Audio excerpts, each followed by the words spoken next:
Hi, everybody, and thanks for joining us this morning for this talk on shamanism and the power of community. I would be very, very passionate about this in that I believe that there's a lot of disempowerment going on at the minute among us in our communities, among us worldwide. And I think that it's time for us to grab the power back and to pull ourselves back to be who we really are. With the modern way the world has gone, everything that we do in our lives in lots of ways is all to do with disconnecting us from source, disconnecting us from ourselves, disconnecting us from our communities, and to bring us into that place of fear and isolation. I remember there a couple of months ago, I was driving from along the motorway into Galway City, and I passed a car coming along the motorway, and there was an elderly man and an elderly woman in the car driving along the motorway into town, into Galway. And they were both wearing masks. It really, really got to me that they were husband and wife, more than likely, same house, same place. And they were living in total fear. They couldn't go into the car on their own and be themselves. They had to wear what I call these muzzles, and total fear. And a lot of that fear is being bought from higher up, from governments, from the medical World Health Boards and all these things. And they have the whole world as a fear. So what actually happens with that energy, in a way, is that it brings us all into fear. And it's all designed, in a way, to lower the vibrational energy off the earth, off us, so that we become disempowered, that we're not ourselves. We're living in fear. We're like the sheep. We're being guided and running from one corral to another. And the sheepdogs are all around us, and they're corralling us into these places. We've lost our power. Shamanism to me was the power of community. When I discovered shamanism, it's like I've always said, I felt like I came home. It was the start of a journey for me. I remember the first time I went to Dundee to Martin Duffy and did my initial course. And when I heard the drum, I started to cry because for some reason I knew I'd come home. But I thought at that stage that was the end of my quest, the end of my journey, that I'd found what I was looking for, and that I had no more to do. But that was the only start of the journey. All the other modalities that I'd worked in, all the other energies that I had worked with through up to that point of time had led me to this place. And the energy of which I experienced through shamanism, in a way, the best way to describe it was it kind of stripped me bare, released all the fears that I had, all the misconceptions, all the mistrust, all the fears, and it took me from being the sheep running along with all the rest of the sheep. Even though in the journey I always ran with the sheep for a while, but then would stop and try to change again, to knowing that this was wrong. But then I would join another bunch of sheep in another field and run with them for a while.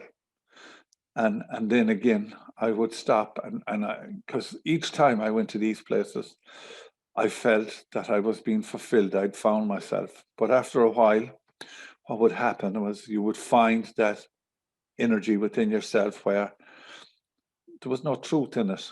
There was no truth in it for you. You weren't being true to yourself. You were running through fear. And, I went to many fields for many years, doing the same thing, till eventually I got a breakdown, and I had to look at myself. So I believe with shamanism, and shamanism in the community, which I will go into in depth in a few minutes. And this is just a little intro of my own journey in my own space there. Someone said to me about finding shamanism. I believe you don't find shamanism. Shamanism finds you. And it's in our soul essence, and it's in our hearts. And lots of times when we, over the years, been doing fire ceremonies in the woods, on the moons, people would come to the fire. Lots of times we would do the fire and say nothing, just let the fire do the work. No ceremony, no nothing. But that's the primal thing that's in us, the fire.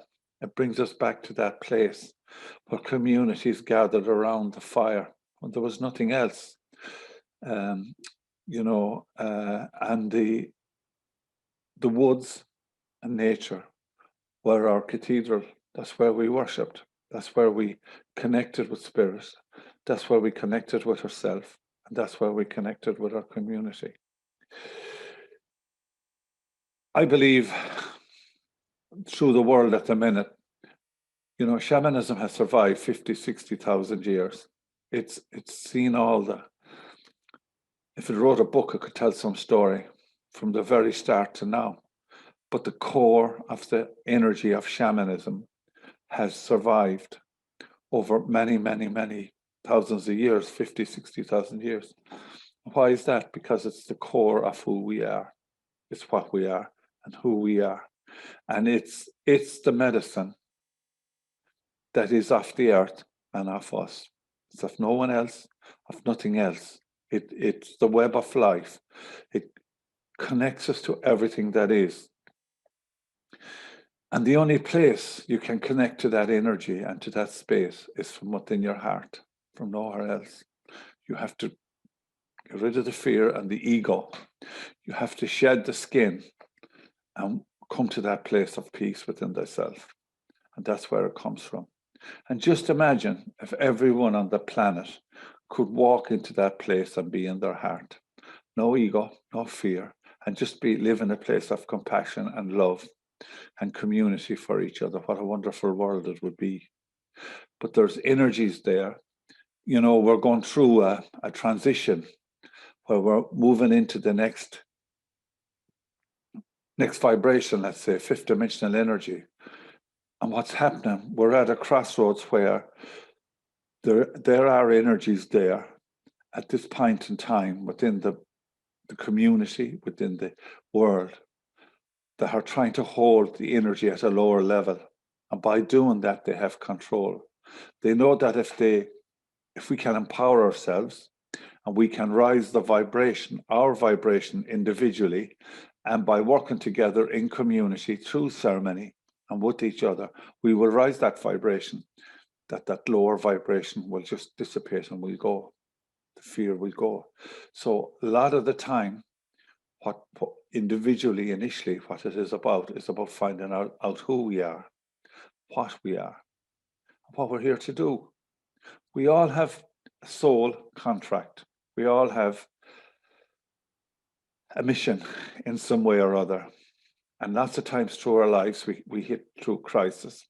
Me personally, it was depression and post-traumatic stress that bumped me into that place, the dark night of the soul.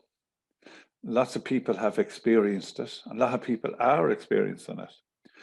But please know that sometimes when you're in that, most of the time we're in that, that's when there's change coming within us. That's when we're trying to shed the skin. Just imagine the crab, when he needs to grow, his shell becomes too small for him. He has to shed the shell, crawls in under the rock, and he stays there till he grows a new shell. Can you imagine how vulnerable, how fearful he is? He has no protection whatsoever. So he goes to that place within himself, or within herself, and then they grow and they come stronger, come out with a strong shell.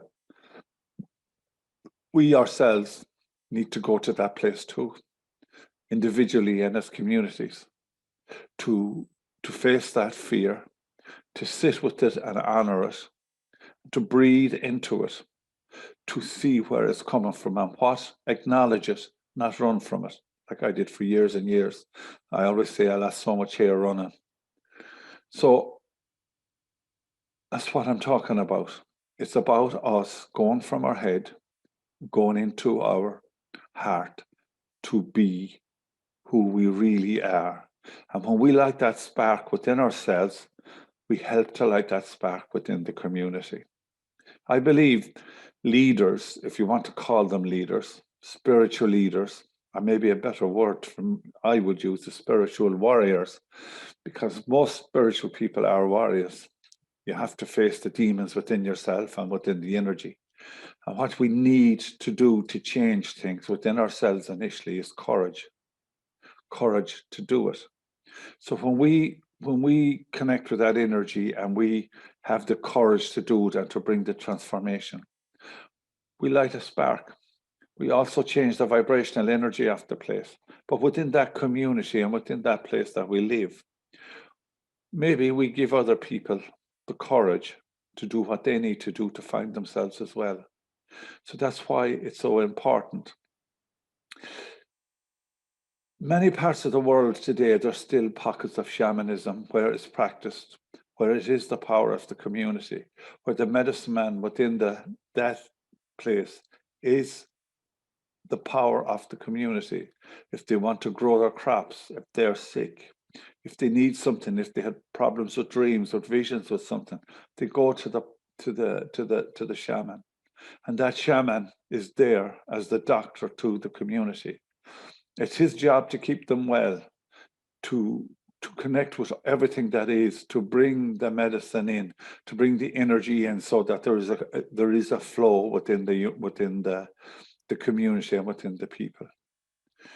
And when you meet these people and you connect with them in a way, I remember one time being in a Kosa place in South Africa, and this young little fella came up and he shook hands with me, and he looked me in the eye, and I looked into his eyes. He had nothing to hide. But he wanted my watch, and he wanted whatever I had. He wanted what us Westerners, the material things that we had. It saddened my heart to think that he had all the beauty in his heart and all the beauty in his village and in his community. And he wanted what we had, but we've lost it all. We don't have it. We are connected to material stuff. It's about the house. It's about the education. And it's about marrying and having the kids. Nothing wrong with it. But what do we do then? We recycle again. We grow them in a bigger house than we came from. We try to give them a better education than we did, so that they can get a bigger mortgage than we did in some way, and that the cycle keeps going. We're running on the treadmill all the time. So they get a bigger job. Maybe the job is bigger with more pressure. It's mental more than physical. In my father's time, he went to work. He dug with a shovel, spade, schlong, whatever it was, to do the work. When he was finished, it was left away till he went back to work the next day. Now the work is more mental, more things. We are bringing the stuff home, more pressure, more targets to meet, more stuff, more isolation. So there isn't time to go from the head into the heart and to be. I remember working in the corporate world and coming home with that pain in my heart. And I knew I was going to get a heart attack, that I would die in some way or other. And I had to make a decision. Well, I had no decision to make. It was quite easy. I knew I was going to die. But I did die in one way. I died a death to leave that world behind, to walk into this world and to be. And our mission and pathway teaching, our mission, but our little company here, Stella, Melanie and Sarah, is simple. It's to empower people to empower themselves, to share our journeys with you in a way that we walked through that pain and that stuff, to help you to walk into the beauty way, if you want to call it that. Cree Nation people who have a connection with our beautiful people as well, you walk into their community. It's just a different energy. they have this community where they operate from the heart, where they have a strong connection to the spirit world, to the tree people, to the rock people. They know that they're connected to everything. They respect everything and honor everything. And don't forget, we're part of the matrix of this earth. Everything that's on this earth comes from the earth. It comes from everyone being in harmony with everyone else. But what's happening at the moment, there's disharmony, there's greed, there's all these things, there's jealousy, all these things going on. There's no need for it. If we just have the courage to be and to be ourselves, reach out to our communities. In the shamanic world, when we hold space, we sit in circle, we have a talking stick. Everyone is told to wait till the stick comes. Don't talk from the head. Let the stick bring the words to you, the sacred energy of the spirit of that stick, so that you talk from your heart. And when you do the medicine wheels, I walk through the shamanic way. As you grow in that wheel, your trust with your community becomes deeper and deeper. 30 odd years ago and more since I did my initial training in shamanism, and that community that I trained with in Dundee, I can still connect with that energy today. Just to be in that space and in that room with them people, because we created a community of non-judgment. And when people went into process, we were all there to support them. In lots of communities, they talk a lot about post-traumatic stress today and all the energies that happen around that, and how people come back from, say, war or come back from a traumatic thing. They're kind of isolated by the community, left there, other, this, that, and the other. But in the Indigenous people, they're taken into the community. The community listens to their story, to their fears, to the worry. So their fears, their worries, their vulnerabilities become part of that community. And together they are stronger to bring that together. That's what it's all about. So there's so much disconnection from ourselves that we're so busy running. And I'm telling you this from experience, because I've done all this. We run from one place to another. I remember I was a workaholic, up in the morning, gone, work till dark at night, so I could go to sleep. Didn't have time to think, and up and again. There wasn't enough hours in the day for me to run from myself. I thought I was doing it for my family, but I was disconnected from my family. I was never there. I was gone. Work, work, work, work. I wasn't any better off than anyone else. Till eventually I hit a full stop. I had a panic attack, and I had to look at myself. And then the truth came to me that I needed to do this work. I had only so much time to make up my mind to do it, because the spirits weren't going to wait around. And I was basically told I was either going to die physically or to die emotionally. I'd rather die physically, by the way, than die emotionally.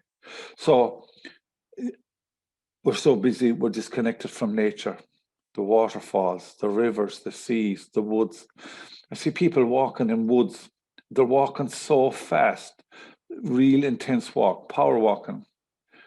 Might be good for exercise, but it's not good for the mind. Nature works at a slower vibration than us. And to really connect with nature, you have to slow down into that vibration. When you walk in that vibration, when you sit in that vibration, you can connect with the tree people, the stone people, the water people, all these beautiful people. Don't forget, they've been here for a long, long time. They have so much wisdom. And they're part of our community. They're part of who we are, what we are, where we grew up.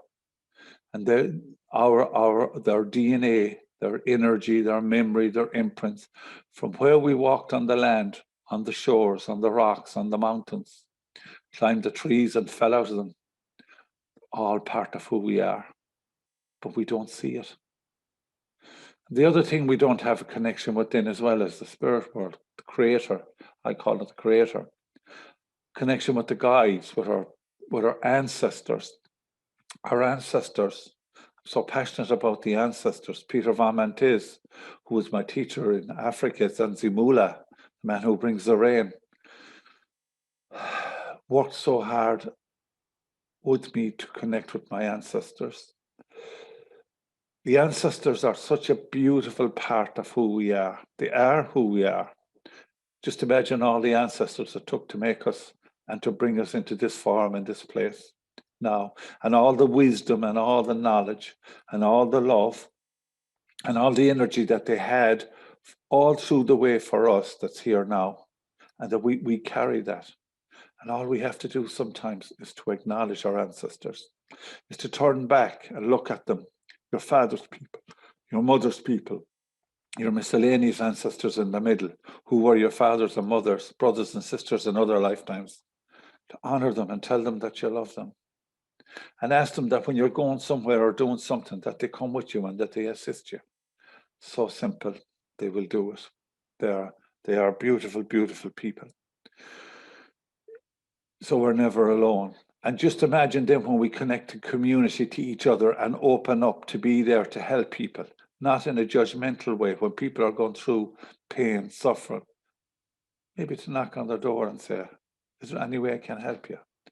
Brave thing to do, but to be there. But when they come to you with their story, is to be compassionate and not judgmental.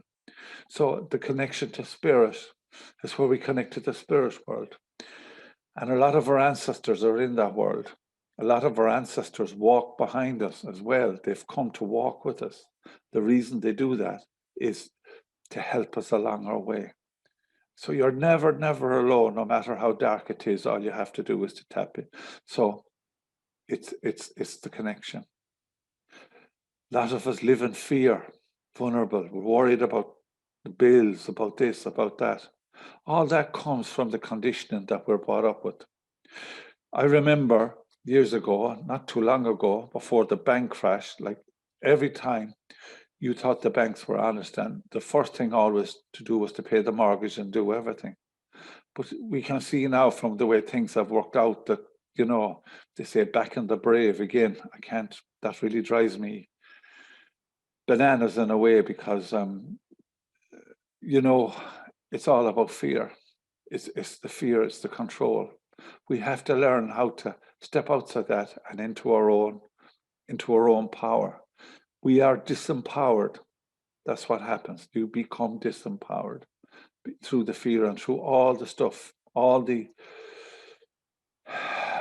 deflections away from who you should be and what you want to be. And that's part of the greater plan by the lower vibrational energies. They don't want us to sit with ourselves, see who we are, and come into our own power.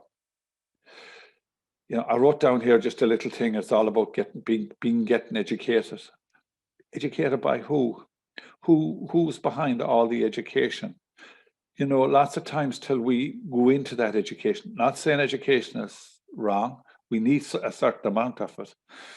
But, you know, a lot of times before we went to school, we all had magical experiences with the fairies, with maybe little spirits and all different things. And gradually through that system, you know, through religion and through system, we're taken from that brain side of ourselves and we're brought into the other side, the analytical. So we push out the spiritual aspects of ourselves. We learn arithmetic, we learn how to read, and we learn how to write. We do these things so that when we go to do other things in life, like get mortgages and get things, we know what we need to do. But who's behind all this? Who designs the educational thing? They say the bell was brought into the school initially for so that, you know, to train people in the factories, that the break times, that they would come back when the bell would ring. So a lot of that conditioning in a lot of different ways is in there. We've got to learn to stand in our power. We've got to learn to be ourselves and not to be afraid to access the truth within ourselves. As I said earlier on,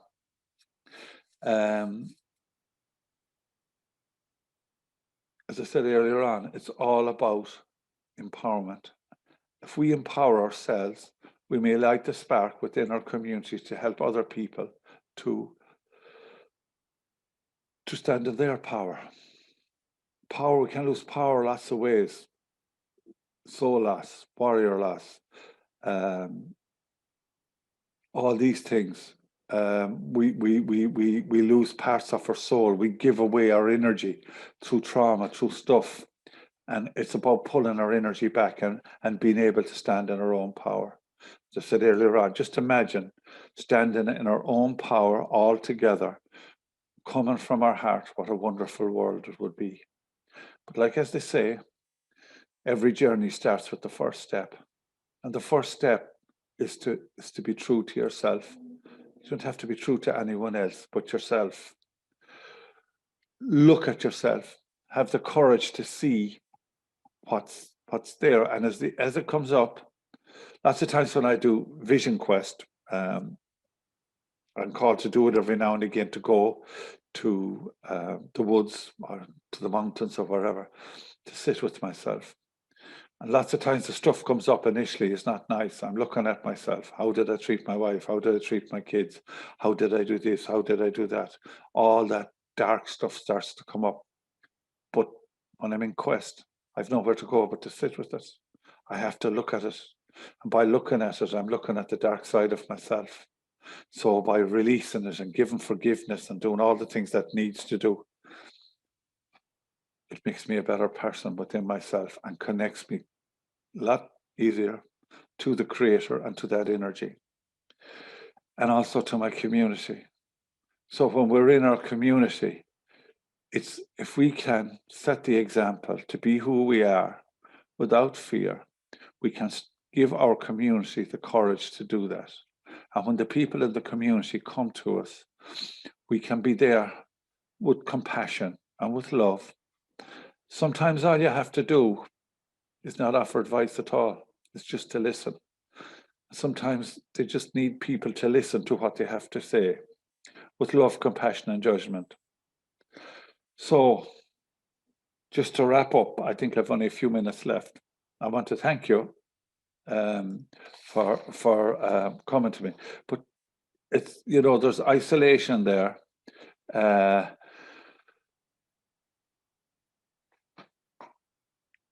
Is all part of the greater plan to pull the vibration down. You'll always hear me talking about keeping our vibration high, about being aligned. Mary in the last talk was talking, she may have mentioned about sometimes when you're going in to do your work or when you're out of sorts, means we're misaligned. We're misaligned with ourselves, with the Creator, with the energy. So it's just a matter of taking a few minutes, just breathing and ask to become the center of your universe and align to the Creator. And all the energy starts to come back in again and you become centered. You get rid of the fear and rid of the thing. So if the fear and the stuff comes up, just breathe and let it go. Great advice years ago that when the negative and the fear stuff start coming into my head, I was told to be aware of it and tell it to go. Always replace it with a positive thought. So just to say, they talk, I remember last August, people were saying to me, so many people died of COVID in Galway, but there was 28 suicides in Galway in August. Like, no one mentioned that. So, there's a lot of stuff going on. And when I see people taking their own lives, I believe these are people that have paths in the spiritual world and sometimes are afraid to change and to go into that dark, deep place in themselves to bring themselves peace. I always pray for these people. These are beautiful people. And all they have to do, if the community was right, all they have to do is to reach out where they would be heard without judgment and where everyone would be compassionate and share their pain to help to release their pain. So that's what makes community strong, shamanic community strong. It's as old as the hills and it's who we are and what we are. Don't forget we're only doing an earth walk here. So I just want to say to you, thank you very much for listening to me. I haven't a clue how many people I've been talking to, but if it's only one, to me, that's good enough because it's that person that maybe needs to hear it. And I just thank you for being online and for for being with us. And I'll let you go now. I don't know how to knock this off, so so we'll see what happens. All right, thank you so much. Remember, it's all about community. Thank you.